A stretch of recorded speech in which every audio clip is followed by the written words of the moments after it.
Well, hey, everybody, and welcome to a very special episode of Blossom. My name is Scott Kelby, and we have a very special guest today, his first time ever on the show, my brother, Jeffrey.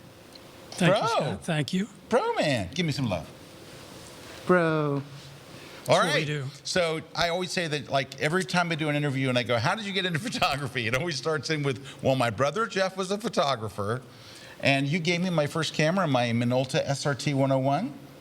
Wow, you remember. I have it. I have it. I still have it at my house. It's sitting on my shelf in my study. I remember that. You do remember that. And I got all of your cameras. Then you were the one that you bought the first nice Nikon film camera. And then, of course, when it was time for me to get a real camera, then my first one was a Nikon. That's how I wound up on Nikon, because my big brother got one. Anyway, we're here now. What's up, bro? I'm just glad to be here. First time ever. I've been waiting and waiting for this. I know, it's been a long time. So some of you may recognize Jeff from some of the trade shows and stuff. You know, Jeff used to be the executive director of the National Association of Photoshop Professionals, NAPP. And Jeff retired how many years ago? 10 years ago? 12. 12 years ago. I'm still working, and he's retired, living on the beach, living the good life. I'm working. And I realized, you're retired. You got nothing to do. Come on down to the show. And there you go. All right. Hey, so today is Blind Critiques Day. We're going to get right into it, but one important bit of news. I guess you guys have maybe heard, but you know the Nick collection? DxO. So DxO is a plug-in maker, big plug-in maker. They bought the Nick collection from Google, and they're going to save it, and they're going to release their own version of it, but you can still go get it for free right now from DxO's website. But that was some startling news to wake up to this morning. DxO, they bought them. So that's pretty big. All right, and let's see what else. We got so much to talk about today. Hey, one of the things I want to talk about, even though this thing went to sleep, is so Jeff was with me when we went to our trip to Lisbon. Jeff's with me on all my trips we went to. Last year we went to Venice. So for those of you who watched my Venice class, and for those of you who know that I went to Lisbon and Morocco, Jeff was with me, and Jeff took with him two things. He took a what? Canon? Yeah, Canon Rebel 2 Ti. A Canon Rebel 2 Ti. So what, like 8-year-old camera? Yeah. All right. How many megapixels is it? Do you remember? 2? No, it's more than 4? that. Come on. No, it's pretty old. It's pretty old.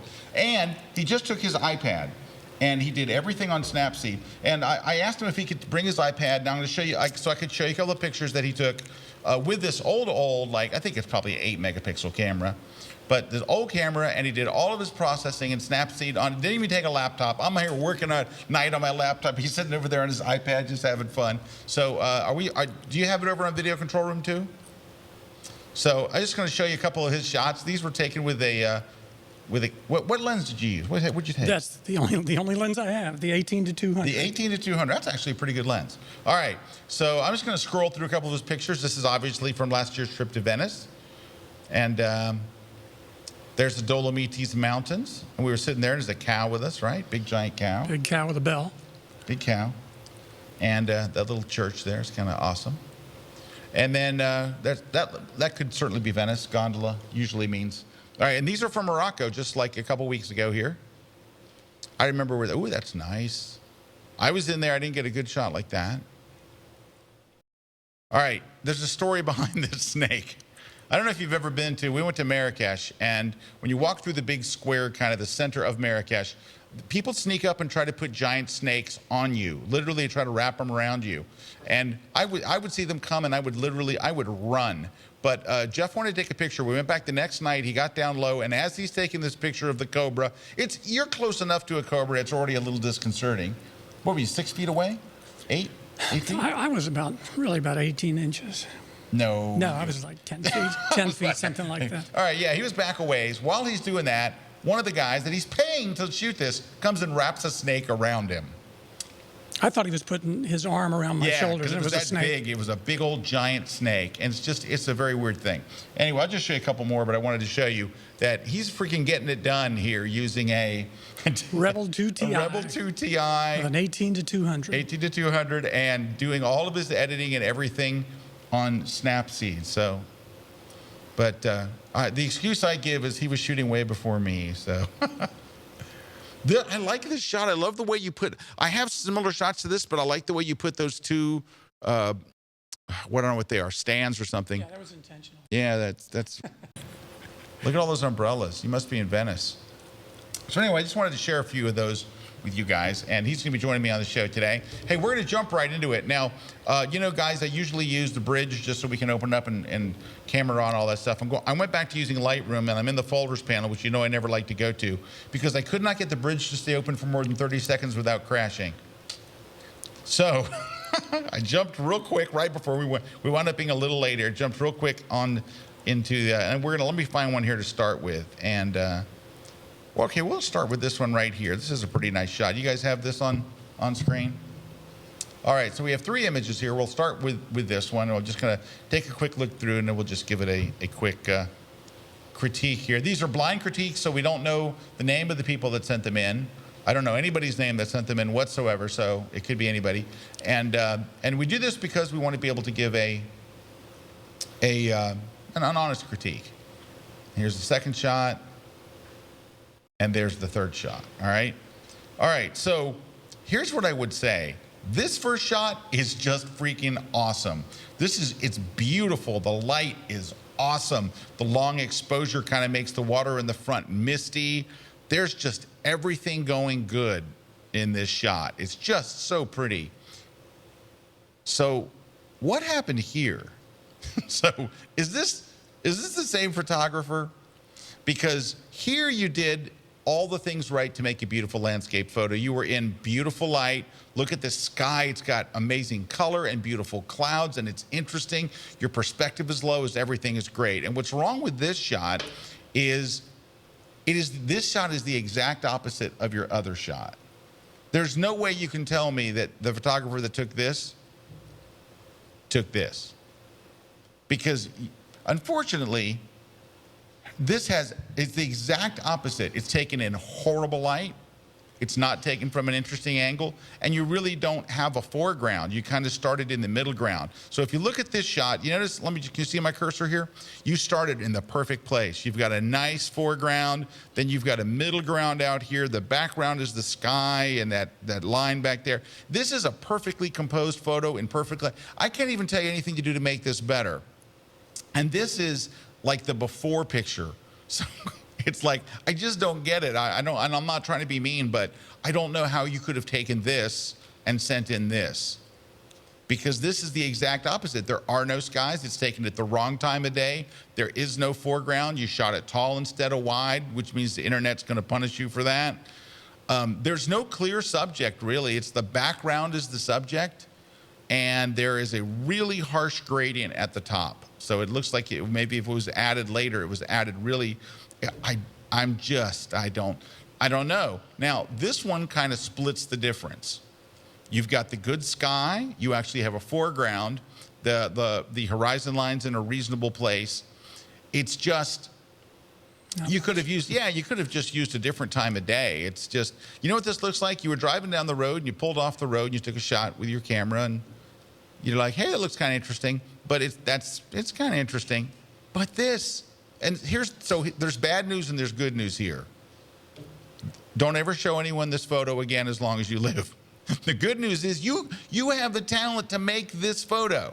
Now, if I find out that you took this on a workshop, I'm going to be really, really disappointed, because that means the only reason you got this shot is because someone woke you up in the morning, made you get up early, drove you out to a good location, and told you where to put your tripod. That's how much better this shot looks than the other ones, but you're capable of doing it. You're absolutely capable of making a shot like this because you did. And I'm going to think, because of the middle shot, that it wasn't just a lucky break. The middle shot, if you shot this at sunset or at dawn and had those clouds, you would have a great shot here. It's still, what would save you would be the beautiful light and the great clouds. without the beautiful light on the great clouds, it looks like this, which is not bad. But this is nothing. This is nothing. This is something. So, my advice to you is, when you're doing a landscape photography, it's about the light. It is about a gorgeous location, which this is. It's about once you get to the gorgeous location, you got a beautiful sky, because Mother Nature takes care of that part. You have to do all the things right, and here you did. So you can do it. But if you're watching this by any chance, you need to be honest and let me know if this was taken at a workshop, or this was you on your own by yourself. You got up in the morning, or you stayed out late and you did the right stuff and did it yourself. Just let me know. Just drop me a note in the notes. But other than that, it's just, I'm sorry, we got some work to do here. But good news is, I think you can do it. All right. And hey, look, Chiqui Nando is here. Chiqui Nando says, hello, Jeff. Hey, Chiqui. Sai Sagati says, good to see you on the grid, Jeff. What a nice surprise. Me too. Chiqui Nando. Hey, Chiqui. Jared Ream asks, Scott, where's your cheese? So I don't know if you know this story. Did you see my Facebook today? Oh, I missed it today. Oh. Well, I was boarding my flight from Phoenix. One of my awesome seminar attendees brought me a box of chicken and a biscuit and a can of Nabisco spray cheese. The best cheese ever. I know, the best cheese ever, right? And TSA confiscated it. They did. Because he said, and this is what the guy said. He said, look, right. you got a can of spray cheese and you have chicken and a biscuit. You're on a Southwest flight. You open something as delicious as spray cheese on a Southwest flight, there'll be a riot on that flight. I'm going to take the cheese. So he took the cheese and I boarded. That's not actually what he said. It was something to do with it being 8 ounces and you're only allowed 3 ounces of cheese that sprays from a can. But I lost my cheese. That's what Jared is speaking of. By the way, I got like 217 comments on that post. You know what I love about spray cheese? Can I tell you what I like about it? If you talk about spray cheese, you have people that absolutely love it, like us. You have people that absolutely think it's not even cheese, but nobody gets nasty about it. They disagree 100%, but nobody's mean. No one calls people's names. Peter wasn't the nicest about it. Yeah, Peter, so our friend Peter was not the nicest about it. And I think he was lying. Yeah, he loved it. He went and bought some, but he didn't, on camera when we did our taste test, he didn't like it. All right, so let's look at the next image. Give me a second here to find one. All right, let's take a look at this one. We got 3 here. Here we go. Número 1, y 2, y 3. All right. So let's start here. So good news is one of the good things you have going here is a pretty peak moment of action. You've got pretty much, she's reaching for the ball at the right timing and all this. The only problem is, and this is a pretty significant problem as far as sports photography goes, when you're shooting sports photography, and actually when you're shooting anything moving, you don't like to crop it as tight as you have it cropped here. It is an uncomfortable feeling when someone is moving in a direction or there's not room to move or to breathe. And so you've really put this in a box. So really what you need is another 2 or 3 inches literally of space in front of the ball. So as we're looking at it here on screen, to the right of the ball, you would need some more space to kind of make this work. So and believe me, I'm the king of let's crop it closer, but you have to leave some space on the other side. It creates this uncomfortable tension, and that's what you have going on here. So if you could have added, now you may go look at your crop and you may have a wider crop of it, and that would be good. Here you have kind of another kind of peak moment of action. However, you're surrounded by some bad stuff in the background, and there is nothing that will kill a sports shot more than people looking disinterested in the background, and they could not look more disinterested in the background. The one woman that is looking anywhere towards the court is looking away. The guy beside her looks like he's probably on her phone. The other 2 women are looking at something else, and it's not a particularly flattering photo. Now, I'm going to think that you took this photo from the ground level. And when it comes to volleyball, the one place that you want to shoot high from is volleyball. Do you know what the reason why is? So you're not looking up everyone's nose. That makes sense. Yeah, it's this, right. And I learned this from Peter Reed Miller when I went to a workshop, and that was That's one of really the, it? That's really it. Wow. Is that you see, so like when Sports Illustrated or any of the big magazines cover, they try to get up high in the stands. They'll even bring a lift and things. So they're shooting down on the action, that the court is what's blocking or in the background of the frame, and not disinterested public. So this is, I think, the best photo of the three, though it's not a great facial expression. It's kind of they all look kind of scared. Like that looks like, whoa, it almost hit me, whoa, look out. And they're probably not. So my guess is, I think there's some better cropping, because what I see in this photo, because of the angle that you took it, her legs look very large and her head looks very small. I think if you were to crop this, let's go over to the develop module real quick. And I think that if you crop this wide, that you would have a more interesting photo. Oh, it doesn't quite, well, with keeping the same aspect ratio, it doesn't quite work. But if you don't mind breaking the aspect ratio, you do have a much stronger shot here, because you got to get those fingers in. I think that is going to be a much stronger shot, because there's no reason to see her legs and all that other extraneous stuff there. Just bringing it in tighter is going to be a lot better. Same thing with this one. You can get rid of some of the people in the background that are killing the shot. Let's turn it sideways. That are killing the shot. And you probably would have to get her hands in there. Let me unlock it. And that way you don't see so much of what's going on in the background that's kind of killing the shot. That's so a little bit of cropping there, but I think you got mostly a cropping thing, but also change your angle. Shoot up a little higher for those volleyball shots, and it won't be as much nostril. Yes, I see it's break time. Apparently it's break time. I'm getting the major breakage here. So we're going to take a short break. We're dealing with a couple of technical things, but that doesn't matter, because we're going to be back in just a moment. Jeff is my guest here, and we'll be back in a few minutes. We're going to give some shout outs and some other wild stuff. Don't go away. We're right back here on the grid. Bonjour, mesdames et messieurs. My name is Serge Romilly. I'm a French photographer living in Los Angeles, California. And in this class, I'm going to teach you Lightroom presets. Lightroom presets are amazing because they can do 80 to 90% of your entire retouching. When you have a lot of photos to retouch, it's so cool.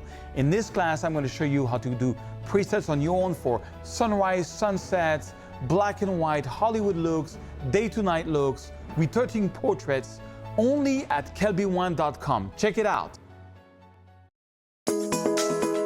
Hi everybody, Scott Kelby here. Big news, we have a brand new version of Photoshop. It's Adobe Photoshop CC 2018, and I got to tell you, Adobe packed in more stuff into this upgrade than I've seen them do in a long time. And there's stuff for everybody. There's stuff for photographers, stuff for graphic designers, stuff for Photoshop artists, and I'm going to take you through every bit of it. We're going to look at all the incredible new stuff, and there is just a ton of it. Your mind is going to be blown at some of the stuff they've done, some of the math, some of the how these engineers come up with this stuff. I have no idea, but that's not my job. My job is not to invent crazy stuff. It's to show you how easy it is to use, how to put it to use in your own work. We're going to do that right now. Go check out this brand new class exclusively at KelbyOne. My name's Tim Wallace. I'm a commercial photographer and I shoot transport all over the world.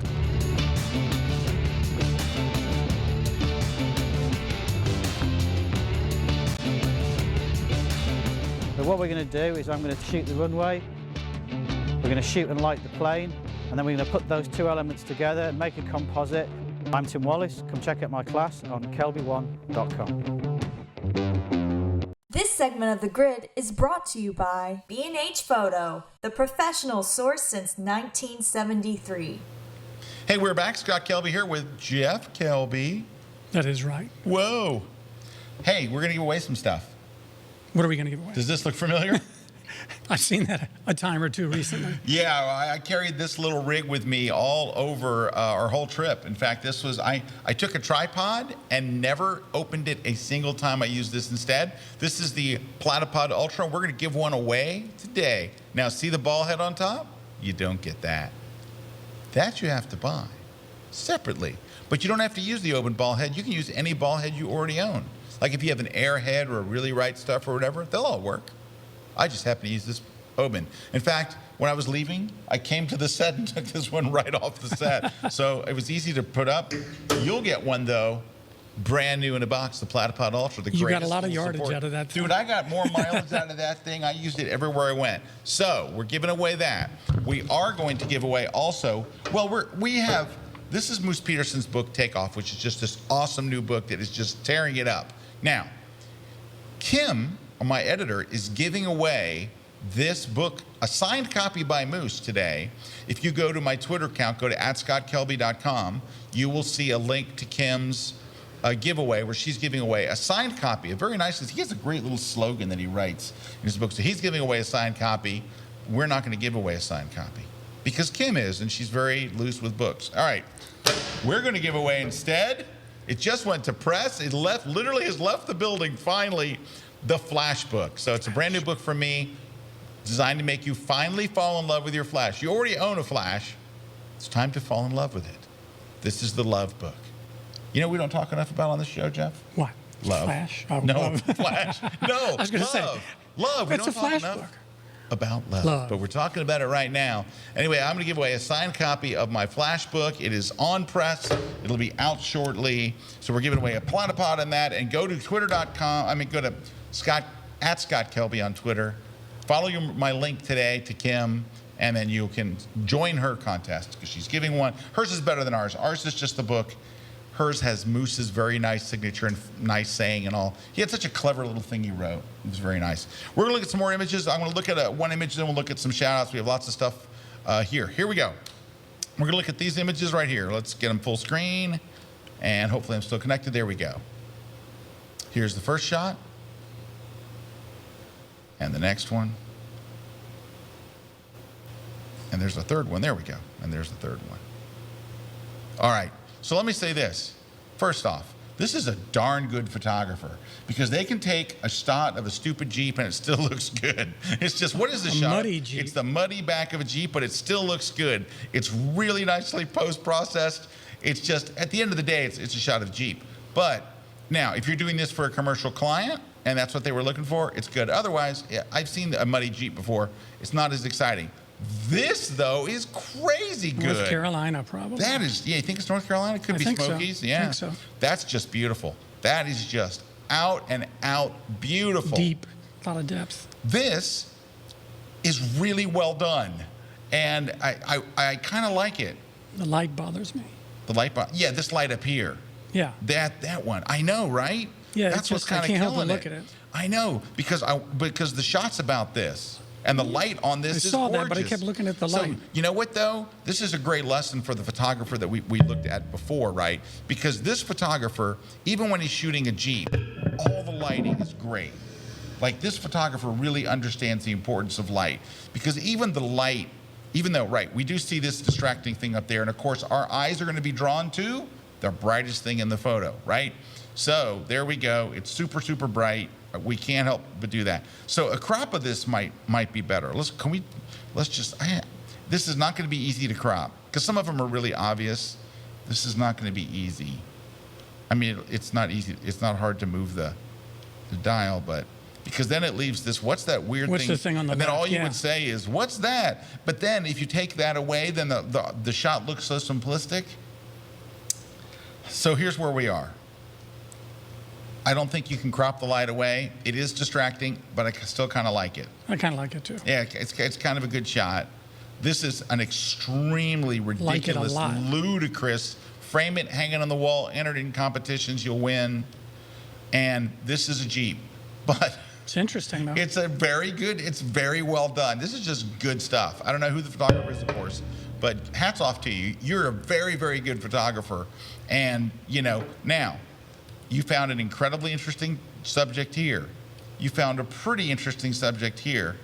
This is a Jeep. If you take the same skills you have and find more interesting stuff, you will be just killing it. So just think about that. You got the goods. You're good at post-processing.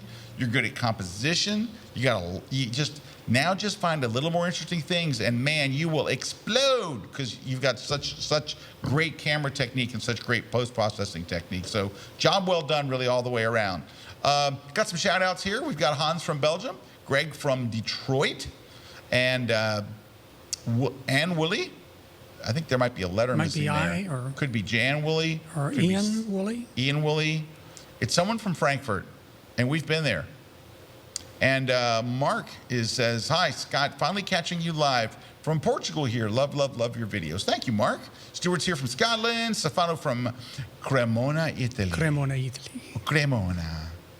And thank you, Stefano. Thank you for joining us. Heather's here from Wyoming. Marius from, I'm Lipski. glad you're here because I can't I'm pronounce good with this any. stuff. I've given up on the last names. I'm Marius just going for the Lipski. first ones. All right, from Cork, Ireland. We've been to Cork, bro. Have we? Yeah, you drove in Cork. Almost killed a man. Oh, Chris, Tried to block that out, actually. Chris is here from Northern Ireland. Victoria, the Pavlov. beautiful, fantastic. Victoria Pavlov. The beautiful Victoria She's Pavlov from is here Atlanta, from Atlanta. Russia. Yeah, she's fantastic. We love her. Joe's here from Sarasota. And then Maria from Mississauga, Ontario. Johan says, The Grid, live from Tampa, Florida. Yes, it is. And Noel81 says, Scott, where can we find the photos from this year's photo walk? We haven't chosen the winners yet. So that's coming up sometime soon, I think. Somebody will tell me. Anyway, glad to have you guys here. Let's take a look at another photographer today because we have many. Let me go see what we got. Let's take a look right. Let me actually click on it. I just saying it, apparently. It's not voice activated. So let's see what we have here. Here we go. Number 1. Number 2. Number 3. All right, pretty nice stuff. Obviously a seasoned photographer. We'll start with this one. I think this is really nicely done. The one light in the back is a little hot because you're missing like a big chunk of her face. It literally is just gone. So the back light is a little hot, but I still like the overall look. I like the image, yeah. Yeah, I think it's well done. It's well composed. I like that you can see a little bit of the background. There's a lot of good stuff going on here. So I think you're in pretty good shape. Just crank the back light a little down so you're not like just destroying her face here. But I like it. I think it's very nicely done. Yeah, right? This is a very nice shot, but it's showing too much, I think, of the sky because the blown out. Yeah, well, the sky's completely blown out, but the story isn't about that area up there that's distracting anyway. Great shot of the little boy in there. Right. Though. This is a great interaction. So this is one of those cases where You could crop it out, couldn't you? Oh yeah, you could crop it way out, and you don't need all of the dad's back either. The story. That's the story. Oh, that's great. That's the story. What a cute little boy. So that's just a really great shot. You still know they're in the forest, they're outside, the background's still blown out, but now they are so much a part of the image that you don't see all the other stuff. Yeah. So an easy fix and you got a nice shot, but still a great capture and great timing. You got a beautiful moment there. I'm sure the dad is very happy. All right, so here. You know what bothers me about this one? Yeah? Is I'm looking at the guy in white. Right? I'm not looking at the ball carrier. Not that Right. you necessarily have to look at the ball carrier, Right, but I'm looking at the guy in The white. guy I in don't white even see is the doing ball nothing. carrier. He's doing nothing.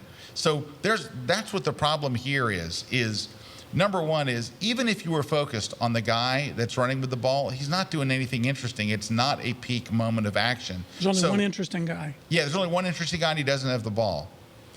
So here's what's happening here is you've done all the technical stuff is correct. So this is what I'm saying about you're obviously a seasoned photographer. All the technical is correct. You used the right lens, you've frozen the motion with the shutter speed, all those things. But there's no story here. All it does for the viewer is it's confusion. I look where I'm supposed to look right in the middle, and the guy's doing nothing. He has no ball, there's no play, there's no action, and the guy that actually does have the ball is really doing nothing. This is like really well-crafted nothing shot. I'm sorry, but you know what you got to do? Here's what you got to do. Go watch Peter Reed Miller's class on KelbyOne about what makes a good football shot. He actually goes through and says, this is a bad shot, this is a good shot. And Peter would say, whoa, because his big thing is, what are we looking for? The peak moment of action. Now, you might be able to tell me, oh, well, Scott, what you didn't know is the guy in white in the middle just had the ball. He coughed it up, and the guy, a guy behind him punched out the ball. The other guy picked it up, and it was a great moment in the game. But if you have to stand there and tell that story, it's failing hugely. It's like we should be able to look at the photo and say it's good, it's bad, here's what's going on. Yeah. Or the story is that the guy in white is getting pounded by three guys in blue. I don't know what the story is, but you lost me on this one.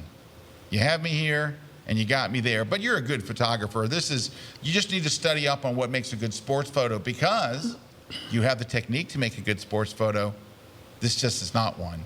But you obviously have the technique, because it's got so many of the right ingredients components, are there. yeah. The right components are there. So anyway, you're all right. Let's see let's move on and see what else we have. All right, let's go. Let me go down. Okay, here's an interesting one. Let's go ahead and take a look at these. So these are 3 images. Everybody sent in 3, which is good. 1, 2, 3. Okay, so my first impression is an obviously accomplished photographer, very nice shots. The bride probably loves them, but this is just a personal opinion. I know where you're going with this. Open up make your blacks into grays and give it the Instagram look, and the bride may love that. But, you're not sending them to the bride, you're sending them to me. A lot of distracting stuff in the background, well, too. this one's got some distracting stuff, but you see so much of all this little distracting stuff, partially because this photo is way, way, way underexposed. Like, there's no blacks in this photo, right? And I think that if we went over the develop module, let me just make this a little bigger, and we just simply lowered the blacks and brought blacks back into the photo, it draws your eye back towards the middle. Everything was so flat in that photo. Every single thing was so flat, and I'll show you I can't do the before and after that way. How's this? So on the left is what you sent. On the right is probably better. Now, that thing on the left, I'm just guessing, you probably bought a preset and applied that, because nobody would intentionally make unless you bought a preset. So I'm thinking you bought a preset and you applied it there, and it looks great for Instagram. It's an Instagram-y look, but I wouldn't put that in the bride's, I'd put it on Instagram. Wouldn't put it in the wedding album. And the same thing with the next one. That's a really nice shot. Looks like you did it with the fish. I like the way it's composed. They're looking up. You're on the 2nd floor. There's a lot of good stuff here, but man, does it look like it needs some contrast and some blacks. Wow, nice. So, and then maybe open up the shadows a little bit. Oh, I can't even do that. There's not much to open up. So. Yeah, it's much better. So, yeah, to me, I think that would be a much more interesting shot on the right. But I know this is intentional. This wasn't a mistake. You chose it, right? So I would say maybe rethink that preset. Maybe give that one another look and say, I'm not sure. There's a lot of Instagram presets that look awesome. I'm thinking the one you're using is not so awesome. But okay, that doesn't take away from your photography. You're nailing the photography. The post is easy. Click a different preset. But I really like where you're going with the photography style. Of the 3, this is my least favorite. Me too. For sure. I don't know, it looks very, the other ones were posed and they looked posed and I didn't care. This looks like it's trying to be spontaneous, but it's posed. And there's just a lot of distracting stuff, though. I agree with Jeff. You got a ceiling fan in the shot. That's not helping anybody. And the cord hanging down. You've already got a chandelier that you can't see in the shot casting a giant shadow. Yeah, you got shadows of the table. You got shadows of all kinds of stuff. Yeah, I think you could do a little work to clean this up, but this is a very nice shot, and it's a very pretty shot of the bride. So you got some good stuff here. This one. That one doesn't do it. Also, the post-processing here is a little too washed out, too. That would be, as you could maybe work on that a bit. So not real crisp either, is it? yeah, I think that's part of the post-processing. Yeah, as Jeff was just saying, it's not.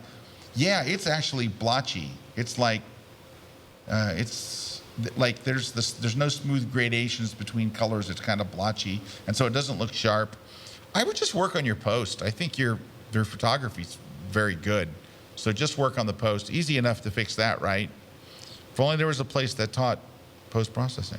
All right, let me take a look at some more. Hey, we got a couple more shout-outs here. Mark Rodriguez is in there. Hello, Mark. Brandon, Florida is in the house.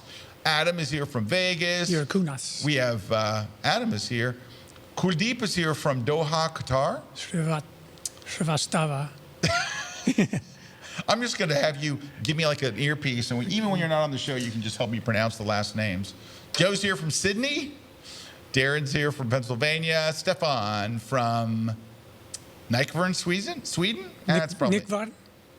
Probably that. Closer, probably. Gary says, hi, Scott and Jeff from the Philippines. Joachim Galarita. Sorry. Miroslav from Poland. Sorry for being so late. We're quite upset, Miroslav. Katarzyna We waited as long as we could. Krakow. Poland's in the house today. Wow.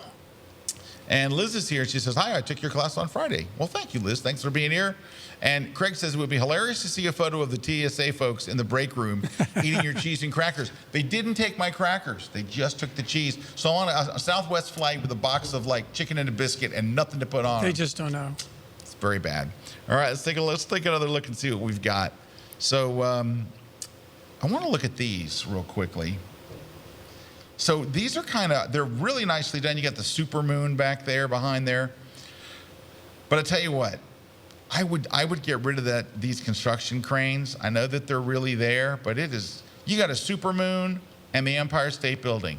I'm guessing that was what your shot was about. Really distracting. It's a shame because otherwise it's really nice. It's a cool shot. I would get rid of that. And also I'd get rid of the window washing crane over here too. But other than that, I love the super moon. I love the Empire State Building. I think that's a real supermoon.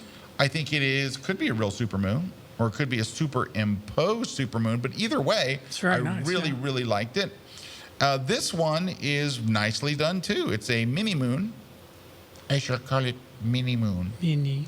And the flag. That's nicely done. I gotta keep thinking. This person's either getting the moon in just the right place, or he's. But if this wasn't really done, I do like the way they were smart enough to let the moon come through the flame, right? Shot before. The flag looks really funky. The flag is really extra bright, isn't it? Now, it's possible it's lit, but it looks overlit. You don't think it's added? It could be added. The flag looks a little funky. Now, whether that's exactly like it looked in real life or not, I would tone that down. Yeah, it's awfully bright. But I think you got some good stuff here. A night photographer, I like obviously. That one a lot. Yeah, that's nicely done. That's my favorite. I think you're doing some good stuff. All right. Let's look at another one. Give me a second here. Hey, Maria says, Mr. Kelby, your course on how to critique your own photos helped me a lot. A lot to understand how to take a nice shot. My photography skills are still not ready for the photo critique, but with your directions in the course, I'm sure I will improve my photography skills. Thank you, Maria. All right, let's see what else we got. Let's take a look right here. All righty. Here's the first one, and the second one, and the third one. Okay, all pretty nicely lit. Just some really minor stuff here. One of them is you got a funky catch light in the eyes. Now, I usually don't even pay attention to catch lights because I just it doesn't really matter what they are. It's a ring light. It is a ring light, but it looks awkward. It does look. Looks like her eyes are weird. Yeah, I don't normally notice a bad catch light. This is the first one of the year, I would say. That looks like there's something wrong with the photo. It looks like you were editing in Lightroom and you left the Lightroom editing pins in place. Maybe those are her eyes. Maybe those are her eyes. No. Okay, but that one I would definitely think that's got to go. But also, otherwise, lots of headroom. I mean, if this was going to be the cover of the magazine, you got it right. Otherwise, I would definitely. Depth of field too. A little more depth of field would help. Yeah, for a studio-like shot, a little more depth of field, but that doesn't bother me as much as the headroom. It's just a little bit too. You have the eyes almost in the center of the frame, which should be here. Really should be in the top third. It really probably should be cropped. And I'm just being a little minor here, but oh good, I just turned on proof preview. Thanks. I really wanted to do that. Sorry, I'm hitting all kinds of wrong buttons here. But cropping wise, this should be more like that. Should be nice and close and intimate and direct. You're seeing all kinds of stuff you don't need to see, and that's just a waste up there. This is kind of nice, a little bit too much headroom, but very nice. Otherwise, I think you nailed this one. And then the next one. So when you have someone look to one side, when you say, okay, look straight at the photographer. Okay, look to your side. You don't want to have her look as far as she's looking because you have mostly whites of her eyes. And so the trick is literally, I will often hold my hand out from the camera position and go, all right, you're looking way over there. I need you to look just right here, because you want them off camera, but you don't want the whites of the eyes. You still want the full irises and stuff. It's unfortunately a little bit too much over to the side. The lighting's not bad. It might be a little hot in here, might take it down a bit, but overall pretty nice.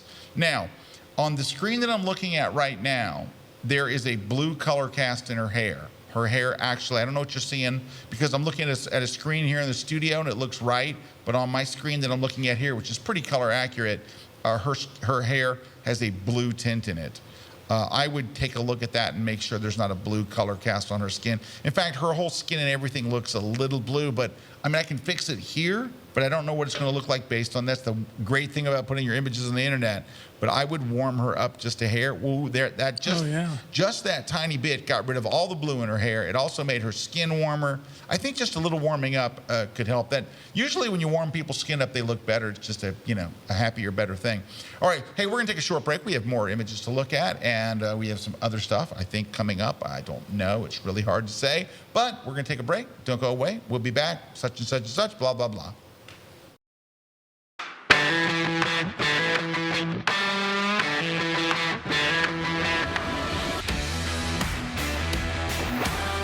Hey everybody, Scott Kelby here. It's Friday night, Under the Lights football, and you're about to learn how to conquer this with a legend of football photography. This is Dave Black. Scott, thanks for having me here at the game and for this class. There are a lot of problems shooting under the lights in football, and we're going to kind of give you those solutions for those and conquer those problems. The white balance, how to figure that out when you get under the lights. What lenses to use, length lenses, and what aperture to use. And positioning yourself on the field. Where's the best place to be strategically to get the most out of this game? Wait for that athlete to fill up that frame so that you get a shot that just knocks people's socks off. It's an amazing night, taped live at a real high school football game, and it's exclusively here at KelbyOne. When it comes to photography, we all basically want the same thing. We all just want to make better photos. But learning the camera techniques and composition and lighting and all the technical stuff, it's not just challenging, it can be downright overwhelming. And when it comes to finding someone you can trust to teach you all this important stuff, it gets even stickier. You wind up watching 10 crummy free videos just trying to find a decent one that makes any sense or isn't packed with misinformation. In fact, you spend more time just hunting around than you do actually learning. But it doesn't have to be that way. Welcome to KelbyOne, a smarter, faster, easier way to learn photography. When you join KelbyOne, you have immediate, unlimited access to our continuously growing library of over 10,000 amazing online lessons and over 600 full-length courses on everything from landscape photography to flash, from wedding photography to portraits, from street photography to products, from travel to sports photography and everything in between. Even all the post-processing stuff in Lightroom and Photoshop. It's all here too. Plus, you'll be learning from nothing but the best, most respected teachers and well-known authors in the business. And they're all here to help you master the tools and techniques you need to start creating those jaw-dropping, awe-inspiring images you know are still inside you. Look, you don't have to go it alone. You don't have to keep struggling through all this. Come and join more than 50,000 photographers from around the world in this amazing educational community and start making the type of images you've always dreamed of. Try KelbyOne right now for free and find out firsthand what you're really capable of with just the right amount of coaching, education, and inspiration. KelbyOne, a better way to learn photography. This segment of The Grid is brought to you by Tamron, professional photographic lenses. Well, hey, everybody, we're back. Scott Kelby here with Jeff Kelby. Jeff Kelby. What? Hey, Jeff. Hey, Scott, how are you? What's up, bro? Nothing much. Just enjoying being on the grid with Well, you. thank you, Jeff. It's good to have you on the grid. What's wrong with my voice? I don't know. Okay. It's something, though. All right. Man, we got everybody's here from all over the world today. Andres from Finland. Karen from Los Cabos. We've got Gilbert here from a cold and windy Chicago. Mark's from Long Island, Andrew from Buffalo, James from Newfoundland, Vivian from Dubai, Richard from Alaska, Beto from Brazil. Everybody's here. John Mayfield asks, why no insect pictures? Like, not even one, because insects are gross and never get ever critiqued.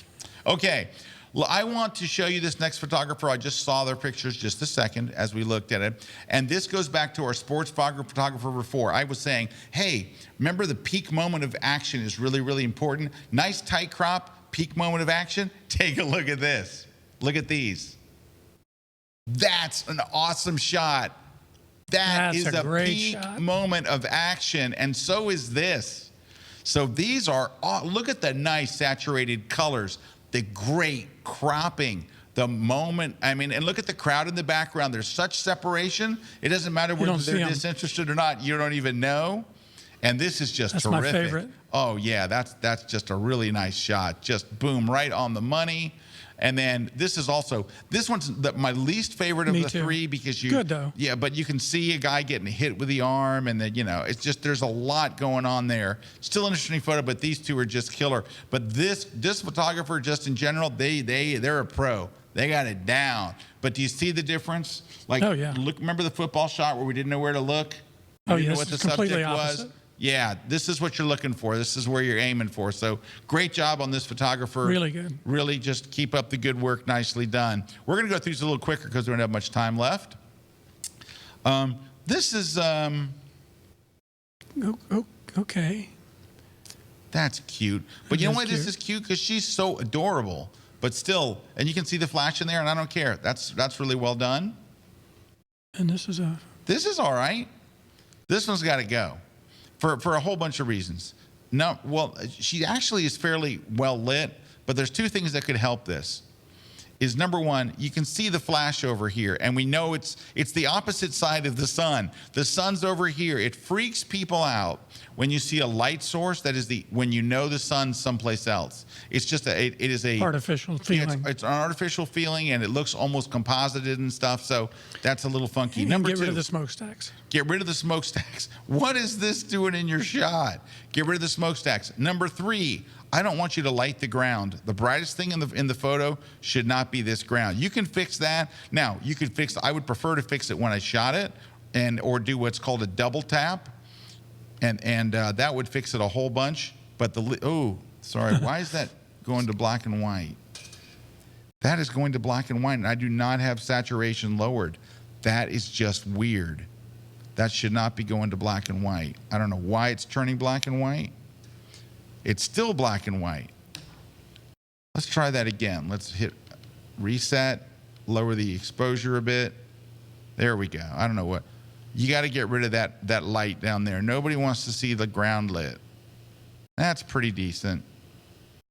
All right, now at least it's focused on your subject. You have vignetting over here and vignetting over here. You got to get rid of that stuff. Go turn on your lens corrections. Turn on your profile correction. And that'll help, but you still have some vignetting. We'll try to, you got vignetting. It's time to crop anyway. Crop this bad boy in.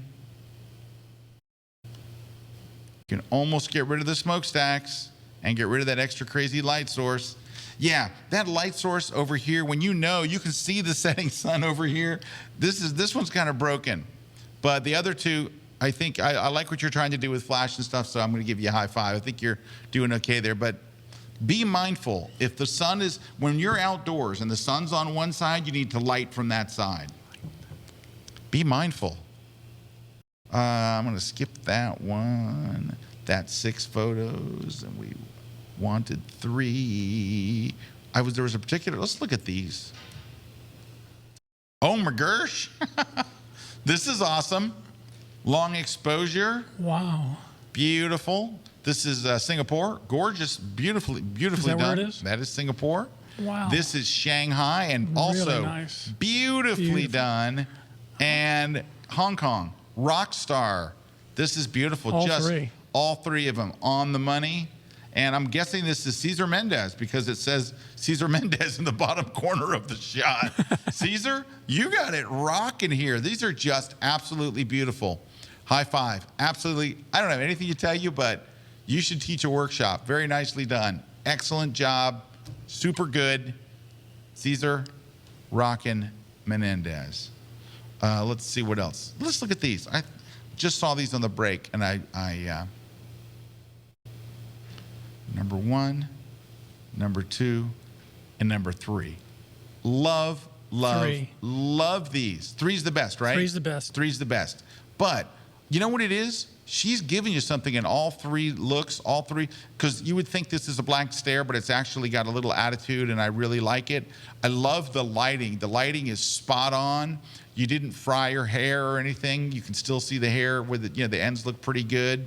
A lot of times when you have somebody who light the white background, they put too much light into the background, and it fries the hair. It doesn't actually hurt their hair, but I know what you mean. yeah, it frays in the picture. These are really nicely done. They're really nicely composed and cropped and well done. Cool. The person specializes in Cool that. wigs. You can tell. Yeah, that's your look, and just keep doing it. All right, you guys are really, you're saving the day. Oh, there was another one I saw. We only get a second to look at these right before we go on the air. I love this. Like it. Like it, super like it. And it's dead in the middle of the frame, but it's Rich where color, it needs to be. Rich color. Hey, look, Saturated. Roberto Pisco Piscanti. Roberto Pisco. Says Jeff. All right, so Roberto Pisco Piscanti, his real name, his full name is, as you remember, Roberto Bon Jovi Van Halen Pisco Piscanti. Oh, I forgot. That's his full name. Forgot his middle names. Yeah, all of his middle names are just as important. All right, so I love this shot. This is an awesome shot. This should be selling someplace. This is really like I it. tell you what, without the people, because the scale is just great. That's just great. Now, if you could put two more interesting people there, fashion model, couple of nuns, Football player, someone that shouldn't be in front of a waterfall. Pole vaulter. They're always good. And this is just great. Good. It's good. I love when you see mountain shots that are not taken from the ground, because we always see them. And look at the scale. Look down here for scale. You have 4 people. 4 photographers. Yeah, that's right. great. These are great. We're really hitting on some great photographers here. Well done. Just good. All right, give me a second. I'm going to find some. Ooh, now this is interesting too. Literally saw these right before on that break. Wow. Oh, the old fish and mouth. How do they get him to pose? I don't know, but that's a pretty good shot. I'm not sure I want to get that close to a bear unless he has a fish in his mouth, because he looks at me and goes, I'd rather have fish. But I think that's pretty good. This would be shot of the year without that boat. Without that boat. Now, it's still interesting. Still good, yeah. It's still really interesting. But oh my gosh. Now, I'm not saying that you should take however many hours it takes to take that boat and its reflection out. But maybe you should. I don't know, man. I tell you what, it's hard these days to see that quality of timing and whale shot in the water. I mean, that's just a killer shot. Seeing people holding up their iPhones and stuff across from the way is not, but that's... It's a good travel photo. It's a great travel photo. That's just I love this. Put that in a brochure. Yeah. Boy. And this is just awesome. Now, you don't often see shots of, what is this? This is a seagull?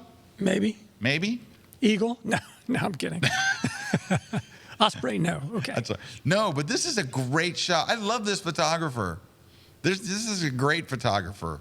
Great. I love your stuff. That's fun. That is so fun. That is so much personality. Let me tell you, it's hard to get personality. That is. I don't care if you crop it afterwards. It's great. We both saw it and started laughing. It's just, that makes you smile. And I love photographs that make you smile. This is it's still interesting. It's so interesting. And this is, of course, Scary Bear. But very well done. Hats off. Good job. All right. Let me look at another one or two here and see what we got. Here we go. 3 of them. 1, 2, and 3. So these are all pretty good. They're all pretty good in their own way. One thing I would do is, in this shot right here, you obviously used flash because the sun is behind her. Why is the ground all lit up? Go darken the ground. That's like step 1. Step 2 is you have a ton of white space up here. I'm guessing your shot isn't about all this. So I would kind of darken the sky, get rid of all this white space, unless it's for the cover of a magazine, and up there it's going to be Hair, or whatever the name of the magazine is, Backlit's Hair magazine. I like the backlittedness. I mean, backlittedness? Yeah, that's a word. Thank you. Same thing here. Like the shot's right here, but I got a I got a light pole over here. I got a light pole in the parking lot. When you have the parking Kind of lot, washed out too, isn't it? yeah, but I think that was the post-processing look they're going for. Okay. But I would say this: I would back off a little on your flash. In both cases, I think your flash is just too hot. This looks like one-on-one flash. You need to be at like half power or something. I think you're just overpowering your flash. Just crank it down because it's just. And also, this needs a crop. Both of your shots need a crop. Why do? Because you know what it is. You could be in a country field. You could be someplace nice, but you're by the parking edge lot. of the parking I don't need lot, to know that there's a parking lot there. Let's get rid of that. That helps a lot because better. now you don't see that. And then you got to pull your highlights because of the flash is too bright. You got to pull the highlights back. That would help a little, but it's just a little. The flash is too hot. You got to get rid of that too because it's kind of spoiling the sense of place. Back on the other shot here, definitely needs to be recropped in a big way. And unlight that ground. There's no reason to have that. Let's go and get rid of all that brightness down there. In fact, really, you almost need something else. You almost need, I'm going to take what I just did away. No, you need a neutral density gradient going, oh, why is it showing the before? And go this way with it to where it automatically darkens the ground and it gets transparent by her face because she's just overlit. She's just tremendously overlit. Here we go. This way, you're using a neutral density gradient in reverse, so I'm darkening all of this. So it should be, the brightest thing should be up here by her face and her hair, then it should graduate down to darker and darker and darker. So anyway, you can fix those easily. Kind of the same thing here. It doesn't look like an awesome time of day or an awesome sky. So I would, bring this in. I'm guessing your shot isn't about this over here. So let's bring it in here like this. Maybe warm it up a tad. It looks like a tad bluish. And you know what it is? I think more than this, your f-stop is what? You're at f4.5, but you're using a 35 millimeter lens. Number one, 35 millimeter lenses are not very flattering to people. Go way back, step way back, shoot with a 200 millimeter and set your f-stop at f like 2.8. And you'll really, that would really be it. So I would take, you got a little bit of work to do here on all of these. Now this one you shot at f1.8, your background's better. I still think you'd be better. A 50 millimeter isn't exactly flattering either. You're shooting with kind of unflattering. Step way back, go back 15 feet, zoom into 200, and all of these shots will look better. The background will be more out of focus. There'll be much more separation. So two things, longer lens, turn down your flash. Turn down your flash. And then I think you'll, but not bad. Don't take me the wrong way. You're on your way. You got some good stuff going on. Easy to fix. Turn down the flash. Better, longer lens for better compression, more separation from the background. This looks, because you shot at 35, doesn't matter what f-stop you're going to use, everything's going to be in focus. So kind of clutch there. How much time we got? 1 minute and 41 seconds. Let's see if we can get somebody else. Let me take a look. There was a couple of other ones that were kind of interesting. How about this one right here? Okay, let's take a look at 3 shots.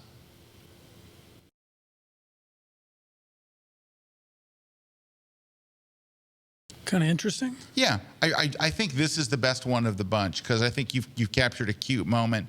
Now, I imagine it wasn't really raining because it's so bright out there. You probably did the hose way in front of them, or something like that. But that's okay. You made the shot. I'm all for that. But I really do like that. That's very nice. So let's see. Then we've got, this is okay. There's a lot of stuff up here. I think I would probably crop this. There's a bunch of this over here that's kind of like, I don't know what I need that for. So I think if you went in here, you'd have a stronger shot. You don't necessarily need all of that, but we need to leave a little room in front of the horse. You got to have some breathing room over here. I think that's probably a little stronger there, cropped that way. Also, her skin tone is red. It's just straight up red. Maybe you want to add a little yellow in there to kind of bring it around a little bit. And so you can see here, let me show you how just that little bit of yellow helps pretty much everything. It helps the grass, it helps the trees, it helps everything. But really, skin tone is kind of important. And you might even throw a little bit of light right into her face right here. It's obviously backlit, but you might just throw a little tiny bit of just light there to help. But could put a ring light in the horse's eye. A ring light, yes. Look how good this looks really tight like this. Now, that's not the crop I did. That's just when I zoomed in. But this looks really good tight. I thought so. That really looks good tight. So when you get back out to what you had, you're like, yeah, why do I have all that? Yeah, why do I have all that? That super tight crop, that looks really good. I think I might go with that. And then lastly, this is just a beautiful thing going on here. There seems so dead center that I think this is like the day of cropping, isn't it? Isn't there like a Mexican holiday, the day of cropping? The cropping holiday.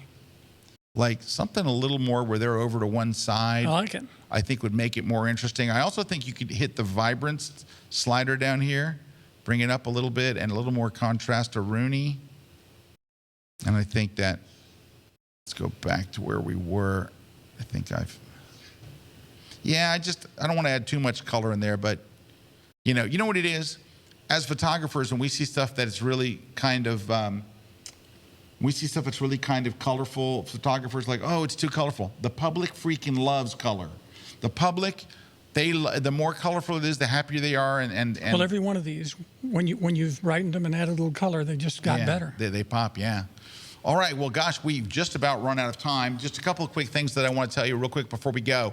First off, Dave Black. So Calibre is doing a series of interviews they are not about the photographer. They're not about the photography. So Dave Black, a very, very famous sports photographer, and also, he does the light paintings, kind of the father of modern light painting. Dave Black is a famous photographer. But she wants to get to know the person behind the photography. So it's not a talk about the photography, it's a talk about their life. Our first one was with Tim Wallace, and Tim was just, oh my gosh, it's such a brilliant interview. You learn so much about these people on a different level, and that's what she's doing there. It's called The Personal Side of Dave Black. It just went live. If you get a chance, if you're a KelbyOne member, go watch it. I heard the whole interview last night, and oh my gosh, Dave has stories. I've known Dave for years, and there's some things, she approaches it in a very different way, and they're absolutely, you'll listen to 5 minutes of it, you're gonna have to watch it all, listen to it all, because he's just wonderful. He's really great, he opens himself up, it's just tremendous. So go check that out. Also, we have our next gallery showing. The KelbyOne Gallery, I believe, is going to be open Saturday, December 9th, I believe, is the gallery opening date. Stephen Wallace. And I believe it's Stephen Wallace. Stephen is I think it's Stephen Wallace. That's what the thing says. Every good photographer's last name is Wallace. So we'd like to say hi to Mike Wallace in Hot Phoenix, Richard Wallace from Tulsa, Graham Wallace from Malta, Thad Wallace from Kansas City, Jody Wallace from Allegan, Michigan, and Lance, good morning, from New Zealand. And Charles is apparently commenting on your comments. Okay, so Charles says, so happy to have your feedback. So I guess we went over one of Charles's photos. He said, it was actually my first time shooting high-speed sync. There you go. Thanks. Thanks. The first time shooting flash, happy to get Scott's feedback. It's priceless, and my 200 millimeter is broken. Charles, guess what? My 200 millimeter is broken too. I dropped it when we were in Lisbon. You heard it hit the ground, didn't you? I did.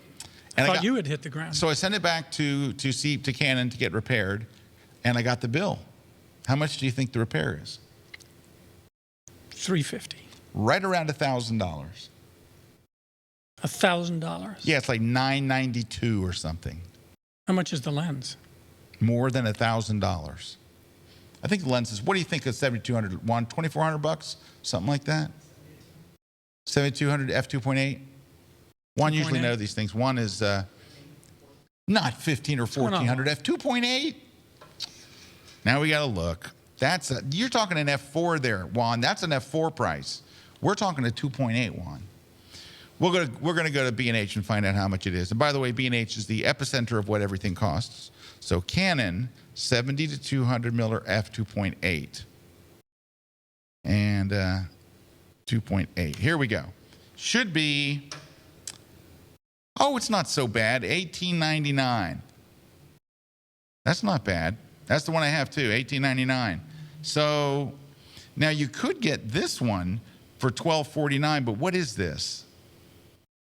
Oh, it's the old version. I have the version 2. So I have the IS2 with no IS, like the old version. It's 12. So I'm going to give you that one, Juan. I'm going to split it with you. You said, what, 15? So it's really 19. So you weren't off by much. And I was off by more because I said, what, 24? Yeah. You know what that means? If it's down to 1900, there's probably a new one coming.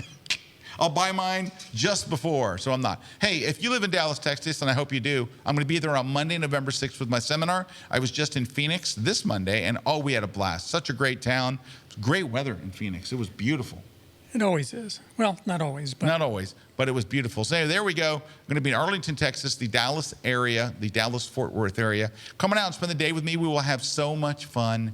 We will learn crazy things about Lightroom, and we'll cuss the name Lightroom Classic all together. So come out and join me, Dallas, Texas, Monday, November 6th. Well, the time has come.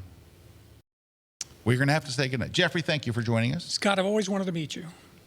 Well, Jeff, it's kind of disappointing. You were everything I thought you'd be. Well, Jeff, I don't even know what that means. Mom said so. I don't even know what that means. Hey, did we play a trailer for Serge's new class? I wasn't watching. We did? Okay. Jackie says yes, so it must be. All right. So thank you guys for watching. Thanks to our crew here. Magic Wand, Jacqueline, Meredith in the booth, Ron on the streaming, my very special secret guest, Jeff Kelby, amazing person. Thank you. Just Thank in you, general, Scott. super guy. If you want to join the contest, go to KelbyOne.com/contest. Tell us which one you want to win. You have to go in the comments and say, I want to win the Platypod, or I want to win the Flash book. You have to tell us, because if not, we just pick a random gift and you get one you hate. Thank you all for watching. We will see you guys next week. Don't forget, November 1st, I'm doing a live webcast for KelbyOne members on our trip to Lisbon and Morocco. We'll be sharing gear tips, post-processing tips, photography tips, food tips, beef tips. I don't have any tips. Okay, me either. All right, we're going to go. Thanks, everybody. We'll catch you next week. Take care. This segment of The Grid is brought to you by Westcott, professional photo and lighting equipment.